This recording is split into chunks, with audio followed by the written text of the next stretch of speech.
We served the injunction on the police. We got an additional injunction in January that said the police are supposed to enforce our orders. But up till now, nothing has happened. We have served it to the police. We have been to the OCS, the OCPD, even the regional commissioner. We have served the documents on them, but nothing happened. I personally went and filed a complaint of malicious damage and trespassing and contempt of court, because the court had ruled that nobody should be on the property. That complaint was never dealt with by the police. The police have watched and stand by as these grabbers and invaders continue to get onto the land. We have also escalated to the regional commander. We actually met with him and presented our orders. And our expectation was he was to move immediately on the ground to clear and implement the court orders. However, he has decided to stand by and not implement the orders, which again is another contempt.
We have been the owners of this property, LR number 28401, on the Northern Bypass since 1998, when we purchased that property as investors, as a group of investors.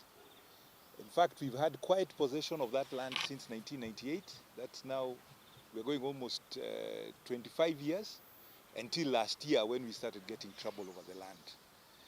The land has been occupied by people who've been farming with our permission. We had allowed our neighbors to allow their workers to farm on the land, and we have had no issues with them at all for 25 years. But last year, we discovered in July last year that there was a fraudulent attempt to take our land. Somebody had gone to the lands office, pretended to be our company, and obtained a duplicate title.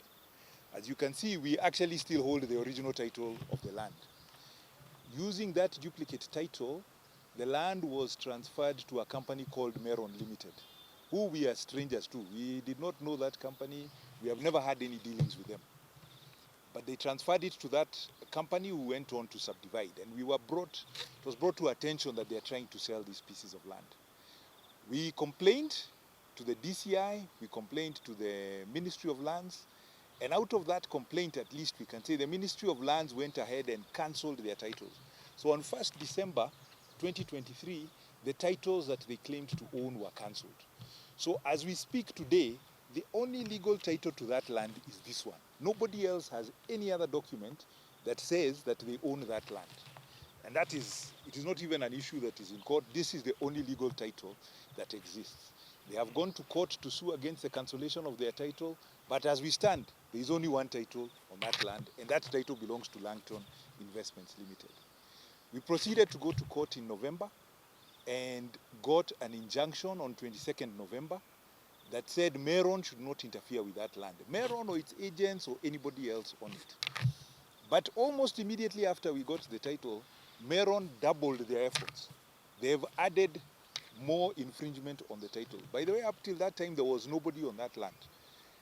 We now have more squatters in there, because what they did on December 22nd, when everybody was preparing to go and celebrate the birth of Christ, other people were going to commit more sins and enter the land and start subdividing it. They put in a tractor, started subdividing the land, and bringing more people onto the land. We actually complained. We served the injunction on the police. We got an additional injunction in January that said the police are supposed to enforce our orders. But up till now, nothing has happened. We have served it to the police. We have been to the OCS, the OCPD, even the regional commissioner. We have served the documents on them, but nothing happened. To our surprise, as we were going round and so on, we now got another court case that came up on February 14th. I think when it was supposed to be a day of love, other people were doing other things again. We got an injunction, another injunction saying that the status quo should remain in a different court, and that is now our 6th case on the same land, that's saying status quo should exist. However, that status quo order said there should be no construction on the site. So there is not supposed to be any construction going on that site. But as you know, and you have seen for yourself, there are people building there on that site. What is even more shocking for us is when we realized in the last 2 weeks that this construction is being protected, or is it supervised or watched by the police. I think you saw them for yourself. The police are hanging around there. They are walking around. We've seen uniformed and non-uniformed police walking around that site, protecting the grabbers who are building against court orders. We have two court orders. Even if one seems to be against us, there is court orders that says there should be no building on that site. But the police are there supervising these guys. We are not able to access our own land despite having the titles. And now we start to wonder, the police, are you the ones helping the legal owners, or under what basis are you on that land? How are you protecting the very people we asked you to protect us against? The very people the courts have said that you need to have an injunction against. They are still not protecting us against them. So our query is to the police, we have given you the orders. We have given you all the documentation. What is stopping you from enforcing these things? And unfortunately, as you know, we are seeing this pattern also repeated. We've seen other land. We saw Karen. We've seen other pieces of land where the exact same thing is happening in Nairobi. So we are wondering, what is the point of investment? We are investors like everybody else. We are a group of investors. If the president is going around the world trying to find investors here, and you can't protect simple things like land. You know, it's not complicated, documented things. It is simple things like land. If we can't protect those, what is the point of investing in this country? In fact, we can say even as of December 2023, there were no structures on that land at all. There were 0 structures. As it is now, there are people, we can see boundary walls, a few shacks here and there that are being built. What is even surprising is that none of this is being done. There is no county approvals, there is no county planning. So we are saying, even if they've subdivided and we are seeing people selling plots, we're like, where is the subdivision approval? Where is the county in all of these issues? Because we are saying, how can this be happening on land within the county, and the county is also not engaged? There are no approvals anywhere on these subdivisions and plans. We also know that at police, we have got the AG. The AG office has also been involved in one of our court cases, and they actually gave an opinion to the police telling them that they should enforce the court orders. We have actually seen documentation from the police to the regional commander telling him that he needs to enforce the court orders as was applied to him. But as yet, we have not seen any action on those court orders. The orders from above, we are told they are there, but we've never seen them in writing. I guess they are not written orders from above. So we are also waiting to hear where this above is, so that they can be dealt with. But you know, we say you follow the documentation, you follow the legal process. Those are the orders that the police are supposed to follow. Tulienda Kasarani police station, tukaonana na OCPD, na tukaenda regional, tukaonana na regional commander, na tukaongea hii maneno ya Adamson Bungei, na nafikiri OCPD ni Joseph Gori. Nafikiri Joseph Gori, yeah.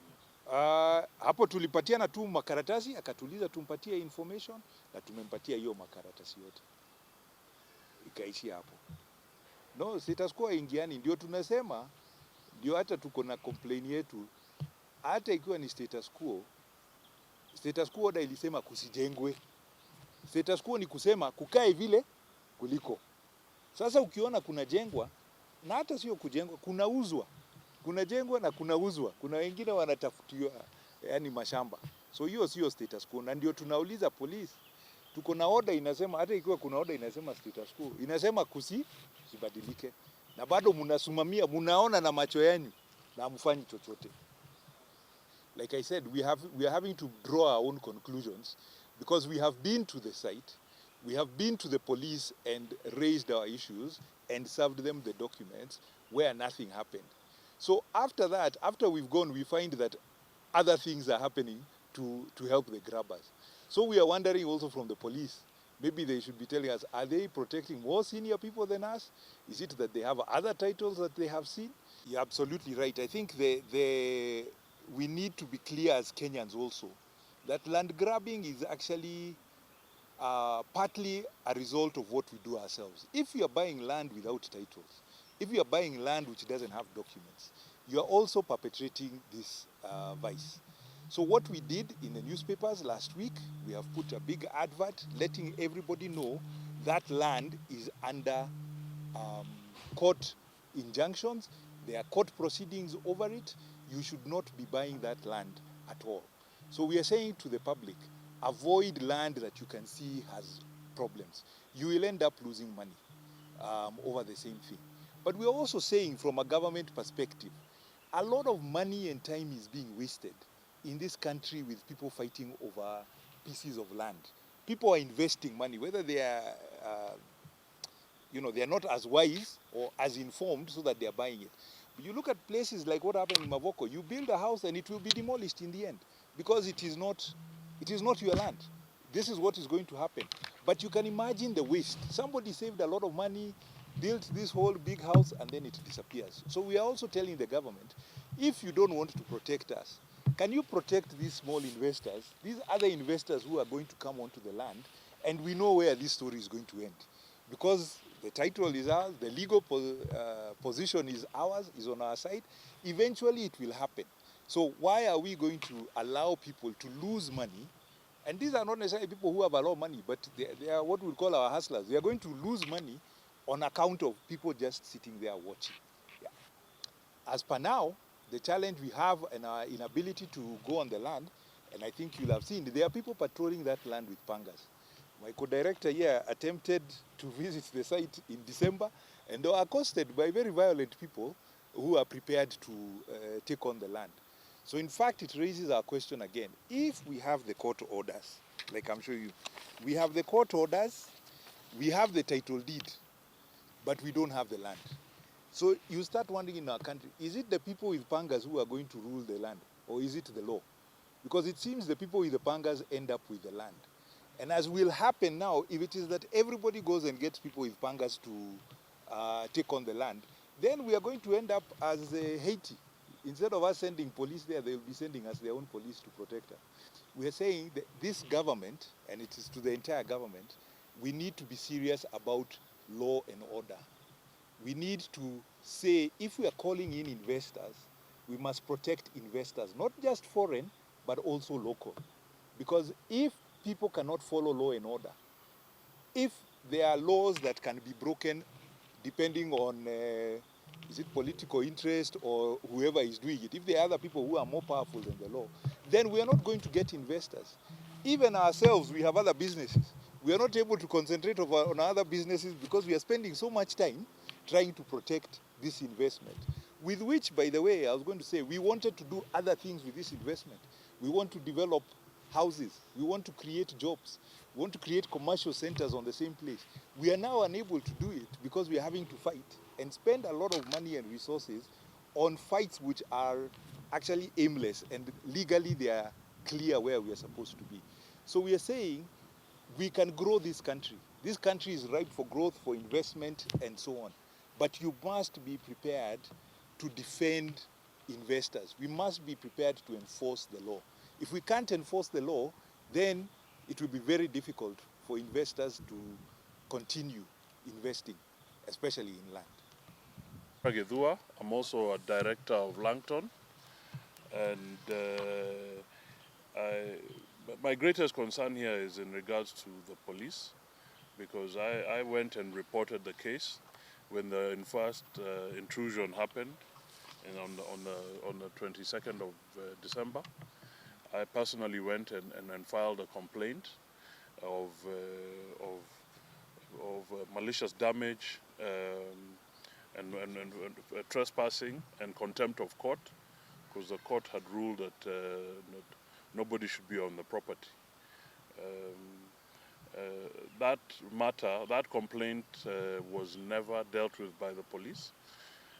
The police have watched and stand by as these grabbers and invaders continue to get onto the land. We have also escalated to the regional commander.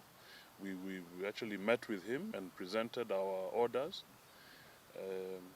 And our expectation was he was to move immediately on the ground to clear and implement the court orders.